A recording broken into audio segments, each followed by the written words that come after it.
केंद्र सरकार द्वारा बनाई गई एमएसपी कमेटी के सदस्य डॉक्टर कृष्णवीर सिंह भरतपुर के दौरे पर रहे और इस दौरान हाईवे स्थित होटल उदय विलास में उन्होंने पत्रकार वार्ता को संबोधित किया।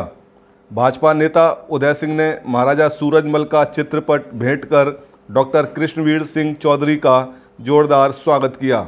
पत्रकार वार्ता में सदस्य डॉक्टर कृष्णवीर चौधरी ने कहा कि किसान आंदोलन कुछ राजनीतिक दलों की एक किसान विरोधी साजिश थी।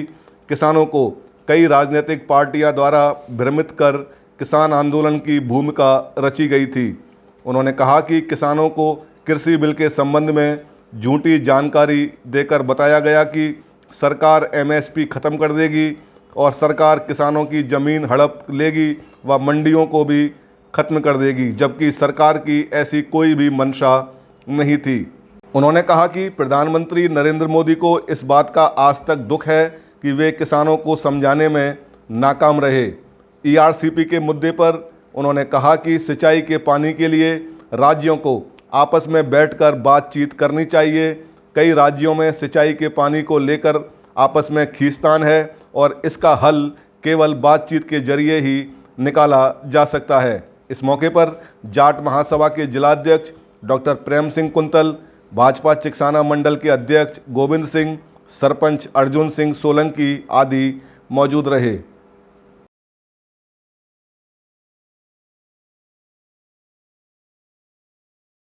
ये रहा, मैंने तो कहा भी, अपनी बात में कह रहा हूं कि इस आयोग को जो उन्होंने लिखा है कि आयोग को मजबूती कैसे दें, पारदर्शिता कैसे हो, किसानों को जो फसल का भाव है ज़्यादा से ज़्यादा किसानों को कैसे मिले, तो मेरा सुझाव तो ये है कि इसे संवैधानिक दर्जा दिया जाए, इसमें ट्रांसपेरेंसी हो और ये जो कॉन्करेंट लिस्ट में है एग्रीकल्चर तो केंद्र में, लेकिन प्रदेशों का दायित्व है, तो जो एमएसपी का प्रोक्योरमेंट हो, ये न्यूनतम समर्थन मूल्य सुनते सुनते बहुत दिन हो गए। ऐसे तो गन्ने का एफआरपी है, तो क्या पश्चिमी उत्तर प्रदेश के किसान उस एफआरपी पे गन्ना दे देंगे? मुझे बताइए कौन सा किसान है उत्तर प्रदेश में जो गन्ना दे देगा? पूरे पश्चिमी उत्तर प्रदेश में, पूर्वांचल में एक भी नहीं देगा, तो वहाँ तो और झगड़ा हो जाएगा, तो हम कहाँ जाके मरेंगे? फिर क्या करेंगे? फिर आप कहो, फिर कैसे करोगे? बताओ आप मुझे। तो ये कहना बहुत आसान है। 265 फसलें इस देश में पैदा होती हैं, मुझे बताइए बाकी जो पैदा करते हैं वो कहाँ जाके मरे? दूध उत्पादन करने वाला, अभी हम गए थे क्लस्टर शहद के लिए, तो जो 600 किसान उसमें जुड़े हैं और एक क्लस्टर बना के वो काम कर रहे हैं, तो बी कीपिंग कर रहे हैं ना।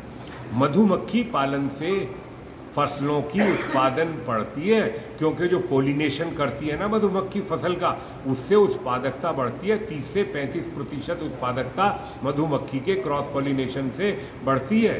तो ये सारे काम ये है कि बाजार में किसान को खड़ा करना जरूरी है, मोनोपोली तोड़नी जरूरी है, तभी किसान बचेगा। और नहीं तो भाषण देना और किसान के नाम पे ये सब करना हमें शोभा नहीं देता। हमें झूठ नहीं बोलना चाहिए, हमें धोखा नहीं देना चाहिए। किसानों के नाम पर बहुत हो लिया, अब ये एक गाली हो गई है। क्यों करते हैं हम ऐसा काम? उसका हक है, उसके नौजवान पीढ़ी को अगर रोजगार देना है, रोजगार सिर्फ कृषि के क्षेत्र में मिलेंगे और कृषि के क्षेत्र में हम उन्हें खड़ा नहीं होने देंगे। उनको स्टोरेज में नहीं लगाएंगे, कूलिंग चेन में नहीं लगाएंगे, सप्लाई में नहीं लगाएंगे, उनको ग्रेडिंग पैकिंग में नहीं लगाएंगे, तो कहाँ लगाएंगे भैया? और सरकार की योजनाओं का लाभ नहीं उठाने देंगे। क्या आखिर वजह क्या? क्यों नहीं चाहते हम लोग जो है कि सरकार का जो पैसा है, 1 लाख करोड़ रुपया प्रधानमंत्री ने क्लस्टर डेवलप करने के लिए, इंफ्रास्ट्रक्चर करने के लिए जो एग्रीकल्चर सेक्टर को दिया, वो इसका मतलब है वो सिर्फ कारपोरेट को ही जाना चाहिए? किसानों के यंग जनरेशन के लिए कोई अगर क्लस्टर खड़ा करवाने लगे तो वो पाप है क्या? उनका अधिकार नहीं है क्या? किसान के कृषि के विकास के लिए, इंफ्रास्ट्रक्चर के लिए वो पैसा है, तो वो पैसा गांव में किसानों के साथ मिल के लगना चाहिए। ये हमारा मानना है। हम ये चाहते हैं कि जो पैसा एग्रीकल्चर के नाम पे है वो किसानों के गांव के बीच में उनके द्वारा लगे।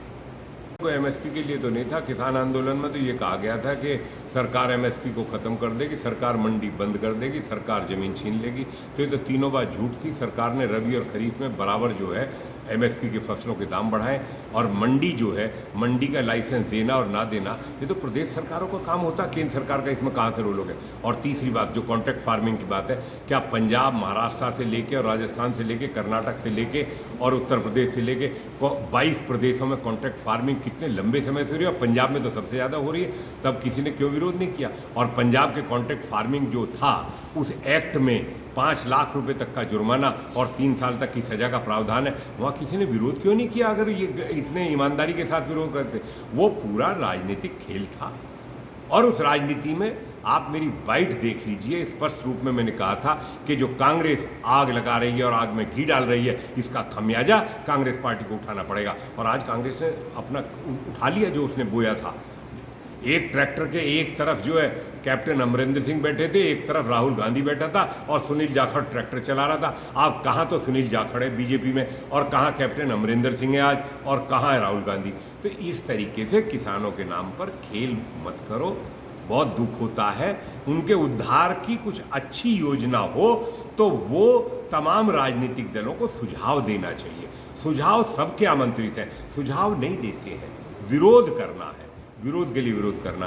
बीजेपी हराओ, बंगाल में जाओ, अरे भाई बीजेपी हराओ जिताओ का कांग्रेस जब क्या कर रही है, आप क्या कर रही है, सपा लोकदल क्या कर रहा है, वो मुद्दा नहीं है।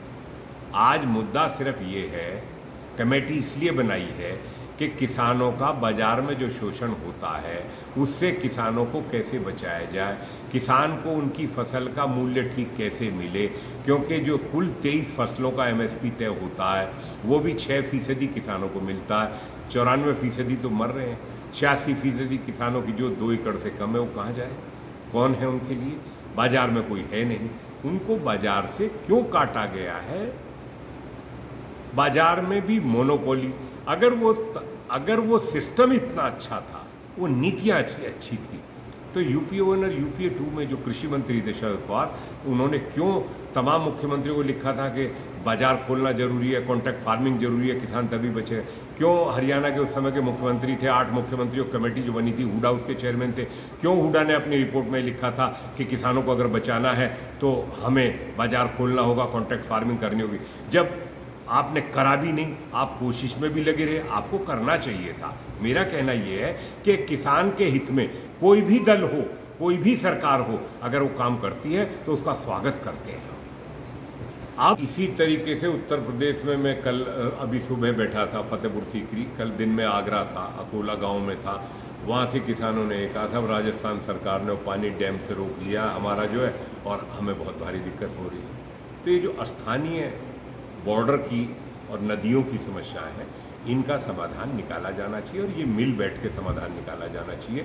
ये कावेरी का डिस्प्यूट है कर्नाटक के अंदर और तमिलनाडु के अंदर, जो मैं वहाँ भी गया हूँ, वहाँ भी मैंने यही बात की है कि डिस्प्यूट का सेटलमेंट करना पड़ेगा। पानी अब आप ये देखिए, पाकिस्तान जा रहा है आपका पानी जो है कश्मीर की नदियों से, तो डिस्प्यूट पानी, आगामी युद्ध तो पानी पे होगा। जिस तरीके से भूजल स्तर जमीन पे जा रहा है, पानी बचाने के लिए बात नहीं करते कि हम बूंद बूंद सिंचाई परियोजना और फवारा सिंचाई परियोजना और खेतों के, अपने खेतों के अंदर पानी को स्टोर करने के लिए जो हम कह रहे हैं छोटे छोटे पॉन्ड खोदने की योजना, वो इसलिए भी कह रहे हैं कि उसमें और कुछ भी नहीं है, तो मछली पालन तो आपका फ्री में होता ही रहेगा और आप उसके साथ साथ जो है ग्राउंड वाटर को रिचार्ज करेंगे और पानी से अपनी फसल को भी सिंचाई करेंगे। तो इसी वजह से गांव का पानी गांव में और खेत का पानी खेत में करना पड़ेगा अगर जीवन को बचाना है। पानी जीवन की रेखा है, मनुष्य की, पशु पक्षी की और पौधों की, खेत की,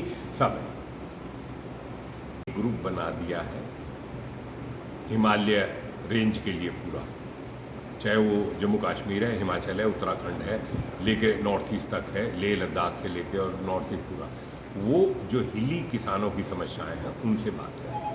अभी जो 27 तारीख को मैनेज इंस्टीट्यूट है गवर्नमेंट ऑफ इंडिया का, उसमें एक्सटेंशन का कैसे काम हो, किस तरीके से एक्सटेंशन की गतिविधियों को चलाया जाए, वहाँ बैठक है। संजय अग्रवाल जो पहले सेक्रेटरी थे वो इसके चेयरमैन है। सेक्रेटरी एग्रीकल्चर, सेक्रेटरी फूड और civil supply, secretary textile, secretary cooperative और सेक्रेटरीज हैं। Secretary DARE, department of agriculture education जो है उसके सेक्रेटरी। पांचों सेक्रेटरी इसमें मेंबर है, नीति आयोग के मेंबर इसमें मेंबर है, इफ्को के चेयरमैन इसमें मेंबर है, और 5 अलग अलग रीजन से फार्मर लीडर्स जो हैं, जो अलग अलग संगठनों के नेता हैं, उनको रखा है। महाराष्ट्र से रखा है, जैसे महाराष्ट्र आयोग में किसान आयोग जो था, कृषि लागत मूल्य आयोग, उससे पासा पटेल हैं, पुराने आदमी हैं, उनको लिया। गुणवंत पाटिल महाराष्ट्र से, जो शरद जोशी का संगठन था, शेतकारी संगठन है, उसको लिया। जबलपुर मध्य प्रदेश से जो है प्रमोद कुमार चौधरी हैं, उनको लिया है। इस तरीके से हम लोग जो अलग अलग इलाका है, अलग अलग क्षेत्र है, लेकिन मेरा ये है कि भाई राजस्थान है, उत्तर प्रदेश है, उधर बिहार है, उधर उत्तराखंड है, ये सारा जो है, जो नॉर्थ ईस्ट में ये हिस्सा है, मैं इसलिए निकला हूँ कि मैंने मीटिंग में भी मैंने कह दिया है कि देखो, हमको जो भी करना है, किसानों के बीच में जाके उनसे सलाह करके, उनका मन जान के, अपनी बात उनके बीच में रखेंगे, उनकी बात हम समझेंगे, उनकी बात का साफ करेंगे, साफ सुथरे खुले मन से बात करेंगे, तभी किसी अच्छे रास्ते पे बढ़ सकते हैं। क्योंकि दिल्ली में बैठ के सिर्फ हम बात करके और कोई रिपोर्ट करवा दें, तो वो मेरी राय में ठीक नहीं है। मैं तो उस बात से सहमत नहीं हो सकता। तो फिर तभी तय हो गया कि हाँ ठीक है, सब अलग अलग क्षेत्रों में जो है सबसे मिलेंगे, हर क्षेत्र के लोगों से बात करेंगे, दूध उत्पादक करने वालों से, किसानों से भी करेंगे, मुर्गी पालन मछली पालन वालों से बात करेंगे, जो सिंचाई के क्षेत्र में ड्रिप और स्प्रिंकलर इरिगेशन क्षेत्र में उसमें करेंगे, एग्रो प्रोसेसिंग और एफपीओज में जो काम हो रहा है उस पर करेंगे। तो पूरा बाजार है, उत्पादन है, जैविक कृषि पे करें। प्रधानमंत्री जी ने गंगा के दोनों तरफ 5-5 किलोमीटर का बेल्ट जो है जैविक कर दी है। रसायन युक्त खेती मुक्त जो खेती इसलिए करी है कि भैया एक्सपोर्ट को बढ़ाना है, और एक्सपोर्ट तभी बढ़ेगा जो मांग है वो हम पैदा करें।